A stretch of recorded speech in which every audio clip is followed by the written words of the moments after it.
Welcome to Telangana వెలుగు. నేను మీ రాజు. రేవంత్ రెడ్డి మోడీ తోటి చేతులు కలుపుతాడా అన్నది ప్రస్తుతం డిస్కషన్. సో రేవంత్ రెడ్డి గారు ఆ విషయంలో మాత్రం ఒక క్లారిటీ ఇచ్చారు. సరే, నేను క్యాపబుల్ లీడర్ కాబట్టి నా డిమాండ్ కూడా ఆ విధంగానే ఉంటది అన్నట్టు కూడా మొన్న జరిగినటువంటి ఒక సమావేశంలో మాట్లాడటం అనేది జరిగింది. సో నిన్న ధర్మపురి అరవింద్ గారు కూడా, ఎందుకంటే భారతీయ జనతా పార్టీ ఎంపీ అరవింద్ గారికి కూడా అంత ఇంత ఇన్ఫర్మేషన్ ఉంటది, సీనియర్ నాయకులు. అరవింద్ గారు కూడా ఏమన్నారంటే, మోదీ రేవంత్ మధ్య ఏదైనా బంధం ఉండొచ్చు, అది మాకు తెలియదు. సో డెఫినెట్ గా బంధం నిజమైతే 2029లో 28-29లో భారతీయ జనతా పార్టీ నుంచి రేవంత్ ఉన్న ఆశ్చర్యపోవాల్సిన అవసరం లేదన్నట్టు కూడా మాట్లాడటం అనేది జరిగింది. సో మరి భారతీయ జనతా పార్టీ కాంగ్రెస్ లో ఉన్నటువంటి సీఎంలని నిజంగా నమ్ముతుందా అంటే దానికి ఎగ్జాంపుల్స్ కూడా ఉన్నాయి.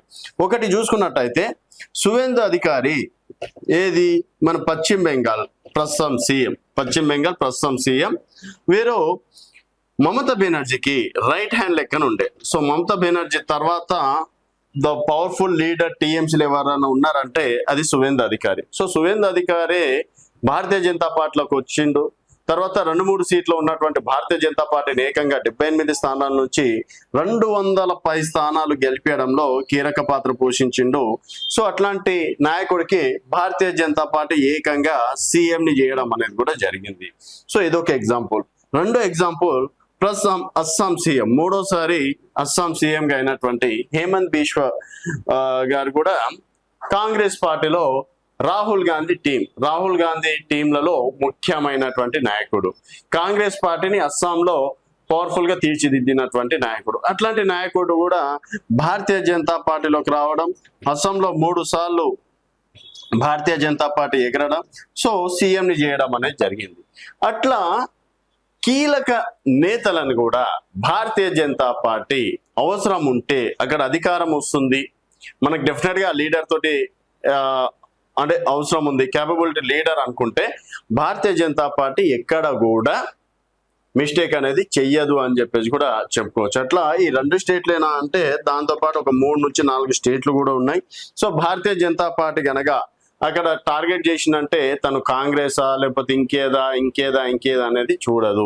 సో ప్రస్తుతం రేవంత్ రెడ్డి గారు కూడా ఏమన్నారు, సో డెఫినెట్ గా నాకు డిమాండ్ ఉంది కాబట్టి ఎవరైనా సరే నన్ను అప్రోచ్ అవ్వడంలో తప్పు లేదు అని చెప్పేసి. సరే, నెక్స్ట్ కాంగ్రెస్ పార్టీ అధికారంలోకి వస్తుందా అంటే కూడా చెప్పనీకే లేదు.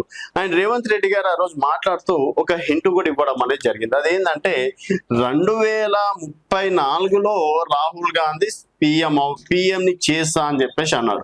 మరి 2029 మాట ఏంటి? సో 2029లో కూడా మోదీ గారే పిఎం అని చెప్పేసి ఇండైరెక్ట్ గా రేవంత్ రెడ్డి గారు ఏమన్నా హింట్ ఇచ్చాడా అన్నది ఈ 3-4 క్వశ్చన్లను చూసుకున్నట్టయితే సో దాని గురించి అంత పెద్ద టాపిక్ లేదు. కానీ నిన్న అరవింద్ గారు కూడా సో మోదీ గారికి రేవంత్ గారికి ఏదైనా మధ్య బలం ఉందేమో, సంబంధం ఉందేమో, సో ఆ సంబంధంతో దృష్టిలో పెట్టుకొని మీరు నాతో చేతులు కలపండి అని చెప్పేసి మోడీ గారు ఆఫర్ ఇవ్వడం అనేది జరిగిందేమో.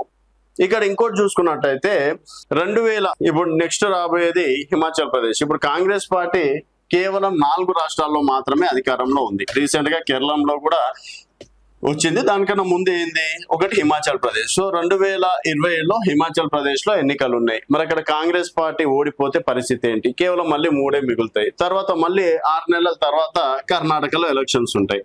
మరి కర్ణాటకలో కూడా కాంగ్రెస్ పార్టీ ఓడిపోతే పరిస్థితి ఏంటి? తర్వాత మళ్ళీ తెలంగాణలో కాంగ్రెస్ పార్టీ గెలుస్తుందా లేదా అనేది ఇప్పటికైతే చెప్పలేము.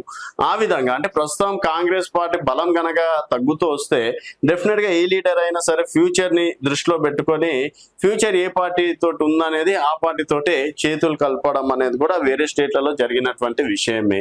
మరి ఇప్పుడు ఉన్నటువంటి పరిస్థితిలో రేవంత్ రెడ్డి గారు మోదీ ఒకరేనా? నిజంగా వారిద్దరి మధ్యలో ఏమైనా సంబంధం ఉందా? సో భారతీయ జనతా పార్టీ నుంచి సీఎం క్యాండిడేట్ రేవంత్ రెడ్డేనా అన్న క్వశ్చన్ మార్క్ అయితే వినిపిస్తుంది. సో వారు మాట్లాడిన దాన్ని బట్టి మనం ఒక అనలైజ్ చేయగలుగుతున్నాం. మరి అది ఎంతవరకు కరెక్ట్, ఎంతవరకు తప్పు అనేది సెకండరీ.